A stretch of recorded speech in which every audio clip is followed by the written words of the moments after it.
दोस्तों नमस्कार, आप देख रहे हैं सत्य हुंकार। मैं आपके साथ सत्यपाल। आंदोलन होते हैं, आतंकवादी हमले होते हैं, बहुत सारे लोगों की जान चली जाती है और ऐसे बेकसूर लोग मारे जाते हैं जिनका न उस आंदोलन से कोई लेना देना होता है, न उस आतंकवादी घटनाओं से कोई लेना देना होता है। बयान कोई देता है, जिंदगी किसी की खत्म हो जाती है और उस जिंदगी खत्म के बाद सरकारों से मांगते मांगते अपने हक की लड़ाई लड़ते लड़ते उसका परिवार भी धरातल में चला जाता है। आज ऐसा ही एक मसला कन्हैया कुमार को लेकर के जो हुआ उदयपुर में, कांग्रेस सरकार ने एक बड़ा फैसला लिया कि उनके बच्चों को नौकरी दी। आज उसी पर मेरा सवाल होगा। जानना चाहेंगे कि आखिर इन आतंकवादी हमलों में या इन बड़े आंदोलनों में जान गंवाने वाले परिवारों को क्या सरकार को इनका ख्याल रखना चाहिए? ये फैसला कैसा है, इस पर हम बात करेंगे। आज मेरे साथ हैं ललित नागर जी, जो पूर्व विधायक हैं तेगांव से। सबसे पहले स्वागत करते हैं सर आपका, बहुत बहुत धन्यवाद। नागर साहब, पहली बार ऐसा देखने को मुझे मिल रहा है, शायद मैं अगर अपनी जानकारी में कहूँ, कि आतंकवादी घटना होती है, वहाँ जान चली जाती है, परिवार ना शामिल होते हुए भी उस पूरे के पूरे दंश को सहता है।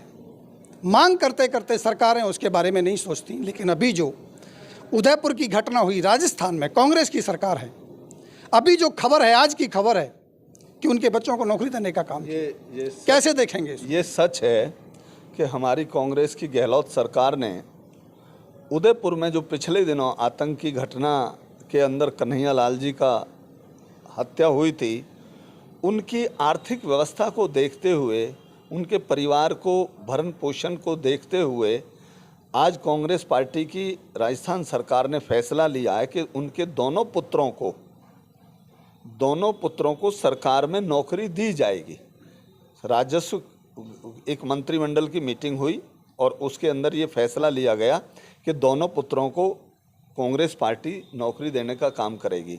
लेकिन मैं आपको ये कहना चाहता हूँ कि हमारी कांग्रेस पार्टी तो सबको साथ लेकर चलने का काम करती है, गरीबों को भी काम करती है।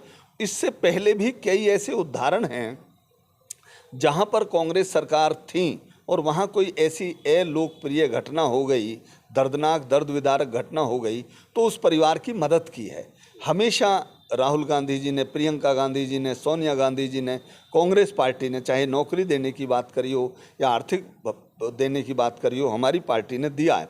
पिछले दिनों हरियाणा प्रदेश में 1-1.5 वर्ष किसान आंदोलन चला। उस किसान आंदोलन में कई किसानों की जान चली गई। इस हरियाणा प्रदेश की भाजपा सरकार ने किसी को 1 रुपए की भी मदद नहीं करी, किसी को भी नौकरी देने का काम नहीं किया। इसी तरह से मैं एक घटना आपको बताना चाहता हूँ। लखीमपुर खीरी में, उत्तर प्रदेश में पिछले दिनों किसान अपने शांतिपूर्वक कहीं आंदोलन कर रहे थे, जा रहे थे। केंद्र की सरकार के अंदर अजय मिश्रा उर्फ टैनी के पुत्र ने उनके ऊपर जीप चढ़ा दी और 7 किसानों की निर्मम हत्या कर दी। आज तक भी उनकी कोई मदद नहीं करी। क्या उन किसानों का कोई गुनाह था? क्या उन्होंने कोई वो की थी? आज तक उनको कोई मदद नहीं गई। मैं कहना चाहता हूं कि भारतीय जनता पार्टी मजदूर और किसानों का केवल शोषण करती है। और चाहे हाथरस कांड की बात करें या किसी भी कांड को, आज तक भी इन्होंने, भारतीय जनता पार्टी वालों ने एक आंसू भी उनके ऊपर नहीं बहाया। केवल और केवल ऐसे ट्वीट तो कर देते हैं जो धार्मिक उन्माद फैलाते हैं। ऐसे ट्वीट कर देते हैं प्रधानमंत्री जी भी और गृह मंत्री जी भी, जो देश को आग में झोंकने का काम करते हैं। लेकिन ऐसे एक जगह भी ना आज तक गए, ना ट्वीट की, ना किसी को नौकरी दी।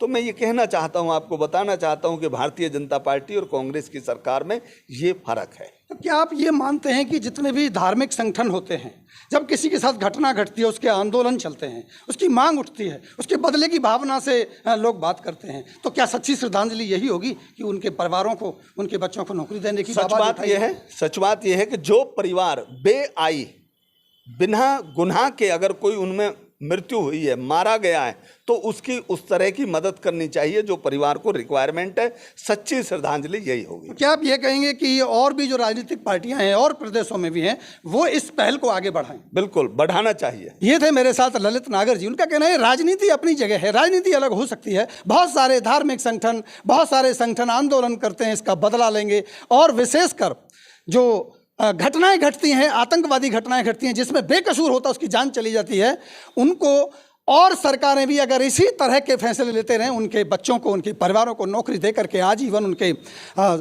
उनके घर चलाने की व्यवस्था करती रहें, तो शायद ये एक अच्छी व्यवस्था होगी। और इसका समर्थन करते हुए नागर साहब और हम भी इसकी अपील करते हैं सरकारों से भी और संगठनों से भी कि आप सबसे पहले उसके परिवार की व्यवस्था का पालन करें। ऐसी और खबरों के साथ जुड़े रहिए। कुछ और विचारों के साथ एक बार फिर हाजिर होता हूँ। अभी लेता हूँ इजाज़त। नमस्कार।